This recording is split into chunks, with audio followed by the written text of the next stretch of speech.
কেরালাকে বলা হয় gods own country.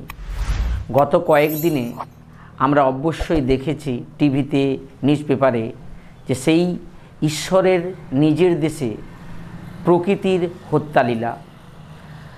আমরা প্রকৃতির প্রতি এতটাই দিনকে দিন নিষ্ঠুর হয়ে পড়ছি, ঠিক ততটাই কিন্তু নিষ্ঠুরতা প্রকৃতি আমাদেরকে ফেরত দিচ্ছে। তার দৃষ্টান্ত কেরালায় বীভৎস ভূমিধস। এই ভূমিধসের ফলে আমরা জানি যে অসংখ্য মানুষ, প্রায় 316 জন এখনও পর্যন্ত মানুষ মারা গিয়েছে।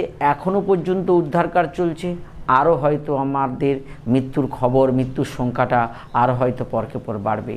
4টে ডিস্ট্রিক্ট, 4টে জেলা একেবারে ধূলিসাৎ হয়ে গিয়েছে মাটির নিচে। আজকে আমরা এইটা সম্পর্কে রিপোর্ট বলো, প্যারাগ্রাফ বলো বা আনসিন, এইখান থেকে কিন্তু পরীক্ষায় আসতে পারে। আমি বাবারও বলছি, এই ধরনের রিসেন্ট ঘটনার উপর কিন্তু আমি প্রায়শই এগুলো লিখিয়ে থাকি। আজকে ঠিক সেই রকম কেরালায় ভূমিধস নিয়ে আজকে লেখাতে যাচ্ছি। ল্যান্ডস্লাইড ভূমিধস ইন কেরালা কিল, হত্যা করে মোর দ্যান 300। এটা 316 টিল নাও, তবু আমি মোর দ্যান 300 লিখেছি। রিপোর্ট লিখলে আমরা বাইরের স্টাফ রিপোর্টার বলে এটা আমরা শুরু করব। তারিখটা 30 জুলাই এবং কেরালাতে এখানে দিয়েছি। এটা আরও একদমই নির্দিষ্ট করে ওয়েনার, সেটা যদি না লিখি ওয়েনারও লিখতে পারো, পয়েন্টে যেরকম থাকবে লিখবে।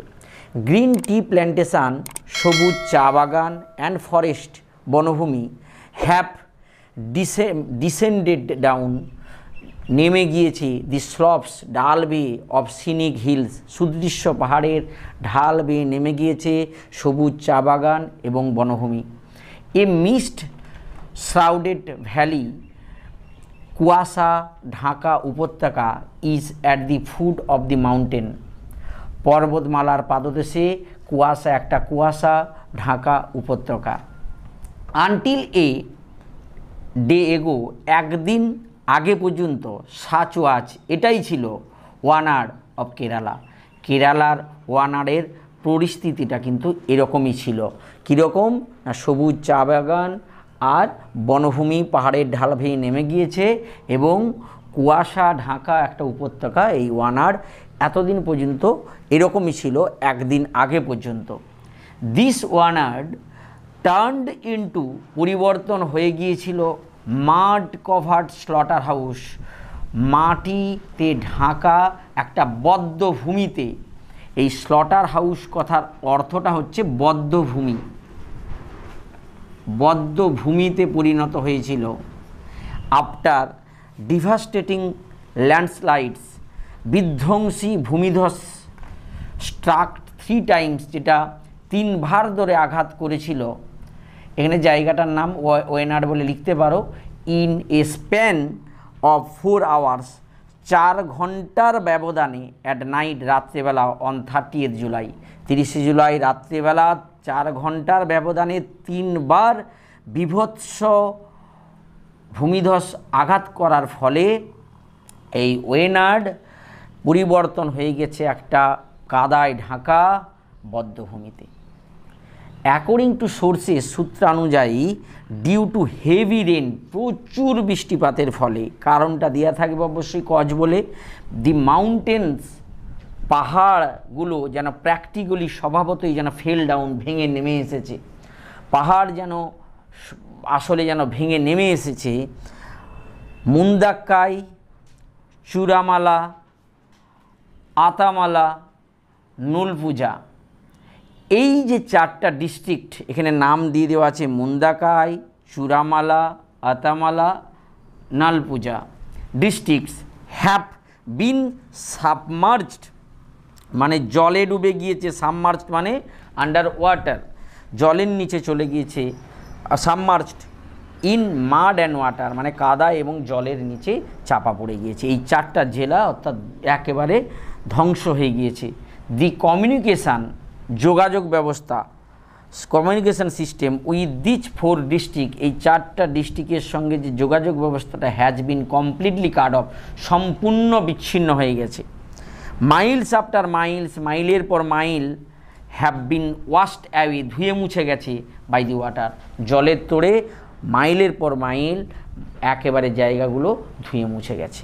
রিলিফ অ্যান্ড রেস্কিউ অপারেশান, ত্রাণ কার্য এবং উদ্ধার কার্য হ্যাভ বিন স্টার্টেড, শুরু হয়েছে on a war footing, war footing মানে যুদ্ধকালীন তৎপরতায়। The army, navy and air force along with national disaster response force, যেটা সংক্ষেপ নাম হচ্ছে এনডিআরএফ, আর ট্রাইং দেয়ার বেস্ট, তাদের সবচেয়ে ভালোটা চেষ্টা করছে। স্টিল নাও, এখনও পর্যন্ত মোর দেন 3,000 পিপুল হ্যাভ বিন রেস্কিউড, এখনও পর্যন্ত 3,000 মানুষকে উদ্ধার করা হয়েছে। অ্যান্ড মুভড টু, এবং পাঠিয়ে দেওয়া হয়েছে টু 45 রিলিফ ক্যাম্প, 45টা রিলিফ ক্যাম্পে সেখানে পাঠিয়ে দেওয়া হয়েছে। ইট হ্যাজ বিন রিপোর্টেড, এটা জানানো হয়েছে দ্যাট যে 316 পিপুল হ্যাভ ডাইড, মারা গিয়েছে সোফার এখনও পর্যন্ত। 191 পিপুল আর স্টিল মিসিং, এখনও তারা মিসিং অর্থাৎ হারিয়ে গেছে। And many are feared trapped under debris, এবং এটা ভয় পাওয়া যাচ্ছে যে অনেকেই এখনও পর্যন্ত ডেব্রিস মানে ধ্বংসাবশেষের নিচে চাপা পড়ে রয়েছে এখনও। অ্যাটলিস্ট কম করে 116 পিপুল হ্যাভ বিন ইনজিওর্ড, আহত হয়েছে। And they have been hospitalise, তাদেরকে হাসপাতালে ভর্তি করা হয়েছে। The chief minister of Kerala, কেরালার যে মুখ্যমন্ত্রী, অ্যান্ড দি প্রাইম মিনিস্টার, প্রধানমন্ত্রী, অ্যাসিউড, নিশ্চিত করেছেন অল সর্টস অফ হেল্প, সমস্ত ধরনের সাহায্য করবেন বলে আমাদেরকে নিশ্চিত করে বলেছেন। দে হ্যাভ টোল্ড দ্যাট, তারা বলেছেন যে দি প্রাইমারি অবজেক্টিভ, প্রাথমিক উদ্দেশ্যটাই ইজ হয় টু রিকভার দি বডি, সমস্ত বডিগুলোকে, যারা মারা গিয়েছে তাদের মানে হচ্ছে বডিগুলোকে অর্থাৎ মৃতদেহগুলোকে খুঁজে বের করা। অ্যান্ড সেভ, বাঁচানো দি লাইফস অফ দোজ, তাদের জীবন বাঁচানো, হু আর অ্যালাইভ, যারা এখনও জীবিত রয়েছে তাদের জীবন বাঁচানোটা, এবং যারা মারা গিয়েছে তাদের বডিটাও বা শরীরগুলো বা হচ্ছে মৃতদেহগুলো উদ্ধার করাই হচ্ছে প্রাথমিক উদ্দেশ্য। দি প্রাইম মিনিস্টার্স অফিস, প্রধানমন্ত্রীর যে দপ্তর, হ্যাজ অলসো অ্যানাউন্সড, ঘোষণা করেছে, এ কম্পেনসেশন, একটা ক্ষতিপূরণ অফ 2 লাখ, 2 লাখ টাকার, 2 লাখ রুপিস, 2 লাখ টাকার, to the families of disease, যারা মৃত তাদের পরিবারের উদ্দেশ্যে। অ্যান্ড 50,000 এবং 50,000 টাকা উইল বি গিভেন, দেওয়া হবে 50,000 টাকা করে দেওয়া হবে টু দি ইনজিওর্ড, যারা আহত হয়েছে। তাহলে এইভাবে কিন্তু আমরা এই কেরালার যে ল্যান্ডস্লাইড হয়েছিল এটার উপরে কিন্তু এভাবে কিন্তু একটা রিপোর্ট লিখে নিতে পারবো। দেখো, এটা জানা থাকলে, তোমাদের যে আনসিনের বিষয়টুকু জানা থাকলে আনসিন এখান থেকে করতে পারবে, এবং এটা অনেক সময় কি করে প্যারাগ্রাফ আকারেও কিন্তু দিতে পারে। সব কিছুই এইটা করা থাকলে মোটামুটি তোমরা কিন্তু লিখে আসতে পারবে।